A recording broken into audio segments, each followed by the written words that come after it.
ينزع الروح والعقل في حاجة عظيمة للجهل النفسي، والإنسان يكون مسامح ويكون كريم. لازم يا جماعة الخير نعرف وين رانا ماشيين، رانا رايحين المكان الحسنة تطلع والسيئة تطلع مضاعفة، صلاة مضاعفة وهكذا. أيضا من بين الأشياء التفرغ للعبادة يا جماعة. انتم راكم رايحين دورة تكوينية عبادة، فعلى الواحد منا أن يتفرغ للعبادة وأن يجتهد في حفظ أوقاته. حاول تعمر وقتك بتلاوة القرآن، بالصلاة. يعني المعاصي القولية معناها تعرف مش تتكلم، ما تديرش خلاص. المعاصي الفعلية ما تديرش التصرفات اللي ما تليقش. المعاصي القلبية حتى قدر التقليد، ما تحسد واحد، ما تحقد على واحد، ما تبغض واحد. يقول الأعمال الصالحة التي تنفعك في الدنيا والآخرة وأنت في غيبوبة مشرقة. فالإنسان ماذا بينا يعطي أولا صورة مشرقة عن المسلم الملتزم، وثانيا عن البلد الذي انتقل منه. فنحن إن شاء الله تعالى نكون سفراء لهذه البلد الطيبة التي سقيت بدماء طاهرة كما أسلم. أيضا أعوذ بالله من الشيطان الرجيم. بسم الله الرحمن الرحيم. الصلاة والسلام على سيدنا ومولانا رسول الله صلى الله عليه وسلم. يا ربي وفقنا لهذه الحجة، وإن شاء الله احنا نتمناو هذه البلاد تزهر ويبعد عليها البلاوي ويبعد عليها أولاد الحرام. احنا بلادنا زينة والحمد لله. الدورة ما شاء الله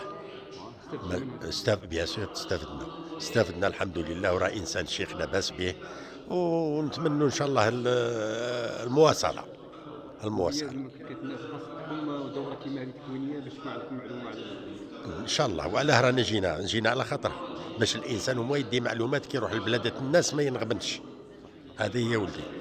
احنا واش نقولوا، اللي فيها الخير ربي يجيب، والله يسلك هذه البلاد، والله يرحمنا ويرحم الوالدين.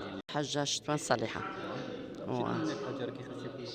خرج في القرآن 2019 في العام 2021. زعما لو كان زعما ما كانش الكورونا كان مشيت نحج 2021 مع الحاج مات الله يرحمه، والله يرحمه ويوسع عليه. اللي شاركت هنا الدورة التكوينية زعما كان نتعلم هاني فيها صوالح بزاف. استفدتوا من حاجة تعلمنا با مال دو شوز زعما كي ندخلوا للحج، كي ندخلوا بالحجه ولا بالعمره ولا بالتمتع. زعما ما شاء الله وتبارك الله. لا صافي بليزير والله. يفهم غايه. عندكم غير اليوم حصه الاولى ولا عندكم؟ لا عندنا مازال باقي جو كخوي دو فوا في السيمانه، شختات في السيمانه نعملوا شختات في السيمانه. ان شاء الله تكون حجه مقبوله، وندعو لكامل الجزائر تقعد مهنيه وتبارك الله، ويحفظ وليداتها، يحفظ البلاد ان شاء الله يا ربي. يحفظ البلاد يحفظها ان شاء الله. السلام عليكم. سعيد توفيق. جينا هنا عند الشيخ تاعنا باش يدير لنا دوره تكوينيه في مناسك الحج، خاطش الاغلبيه زعما ما نعرفوش مناسك الحج وش اللي قلنا وش نديرو وش ما نديروش.